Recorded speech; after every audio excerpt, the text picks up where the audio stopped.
Local প্রশাসন ভাবলো এখন যদি আওয়ামী লীগকে আমি সমর্থন না করি তাহলে তো আমাকে বান্দরবন ট্রান্সফার করে দিবে।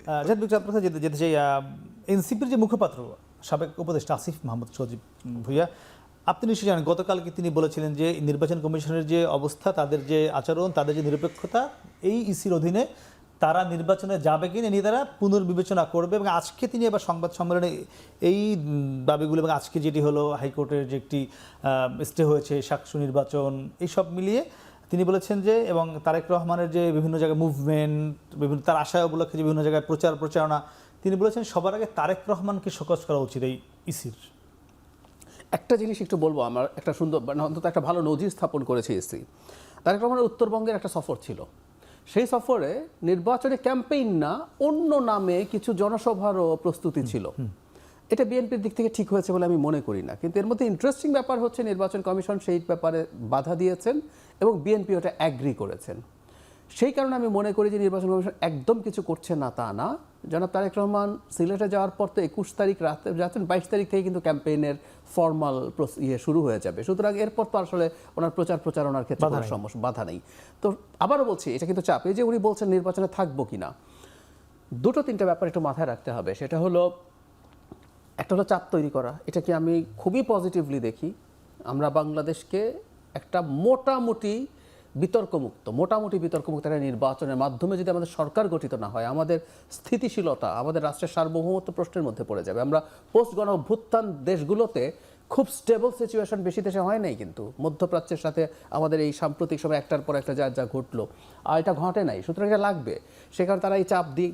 আবার যেটা হয়, আপনি তো রাজনীতি করেন, যদি আনএক্সপেক্টেডলি খারাপ ফলাফল আসে যাতে আপনি কিছু বলতে পারেন, এগুলো বলতে হয়, প্ল্যাটফর্ম রেডি করে রাখা আপনি বলতে হয়। কারণ হচ্ছে যখন আপনি প্রচুর নির্বাচনে জেতার জন্য আপনি যতটুকু শক্তি তার চেয়ে বেশি শক্তি দেখাবেন, কারণ ভোটাররা দেখতে চায় যে কে ক্ষমতায় আসছে, বিশেষ করে সুইং ভোটাররা, আমি তাকে ভোট দিই। কারণ আমার এলাকায় যদি বিজয়ী দলের এমপি থাকে তাহলে সে আমার এখানে বেশি উন্নয়ন করতে পারে।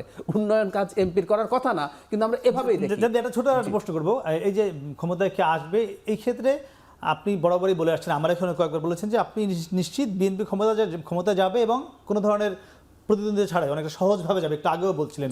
এটি আবার একটু আগে শাহরিয়ার বলছিলেন যে এই যে আগে থেকে একটি প্ল্যাটফর্ম তৈরি করা, বিএনপি ক্ষমতা যাচ্ছে, তিনি ঢাকা বিশ্ববিদ্যালয়ের আজকে উদাহরণ দিচ্ছিলেন। বিষয়টি আসলে কি, আপনি কি নিশ্চিত? যে আমি নিশ্চিত, কিন্তু যে প্রবণতাগুলো ভালো না। এই যে ক্ষমতায় যাবে তাতে প্রবলেমটা কি হয়, কিন্তু এই প্রবণতার এক্সিস্ট। আমি একটু আগে ঢাকা ভার্সিটি সরিয়ে আসি, কনস্টিটিউয়েন্সি সুইং ভোটারের কথা বলছিলাম। দেখবেন নির্বাচন যত এগিয়ে যেতে থাকবে, যখন এই পরিস্থিতি যদি এটা হয় যে বিএনপির ব্যাপারে মোটামুটি নিশ্চিত হয়ে গেছে, বা এটা যদি জামাত হতো, তাহলে কি হতো জানেন? দুটো দলেরই হার্ডকোর খুবই কঠোর ভোটার আছে, তারা দল জিতুক হারুক তারা ভোট দেবেই। ডিসাইড করে মাঝখানে থাকে, আমরা যাদেরকে সুইং ভোটার বলি। ও কি চিন্তা করে জানেন? ওই যে বললাম এমপির কাজ তো উন্নয়ন না, ও চিন্তা করবে আমার এখানে যদি হেরে যাওয়া দল বা বিরোধী দলের এমপি থাকে তাহলে সে যথেষ্ট উন্নয়ন করতে পারবে না। খেয়াল করুন, এমপিতে কতগুলো বরাদ্দ আছে, টিআর, কাবিখা, কাবিটা, থোক বরাদ্দ, এগুলো সবার জন্য সমান। কিন্তু যদি সরকারি দলের এমপি হয় তখন উনি এখানে রাস্তা আরও বেশি বরাদ্দ নিয়ে আসতে পারবেন। এই প্রবণতা আছে, এটা আমাদের এখানে খুব কমনলি কিন্তু কাজ করে।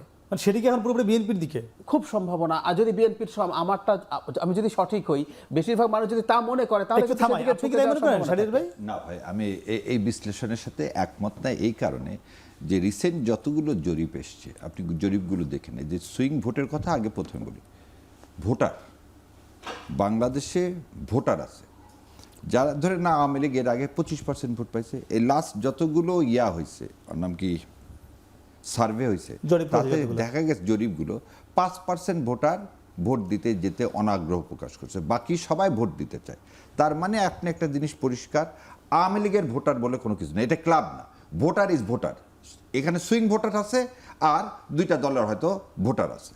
এখন যে জিনিসটা ভাই বললো, দেখেন election engineering, this is the call election engineering. যে কি ভাইবটা তোলা, যে প্রশাসন আগে বলে দিচ্ছে। যেমন দেখেন, এইটা আপনার মনে রাখতে হবে, 1996 সালে যখন এই জুন মাসের এই আন্দোলনের সময় কিন্তু সেক্রেটারিয়েটে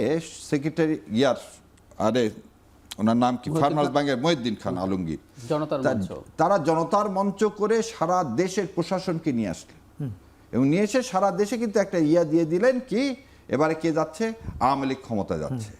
লোকাল প্রশাসন ভাবলো এখন যদি আওয়ামী লীগকে আমি সমর্থন না করি তাহলে তো আমাকে বান্দরবন ট্রান্সফার করে দিবে। ওই পুলিশ অফিসারও তাই করলো। This is the part of election engineering, যেটা এবারে হয়তো বা সম্ভব নয় বলে আমি বিশ্বাস করি। বিশ্বাস খালি করি না, আমি বিশ্বাস করতে চাই, কারণ এইভাবে তাহলে জুলাই সনদের কোনো মানেই থাকে না।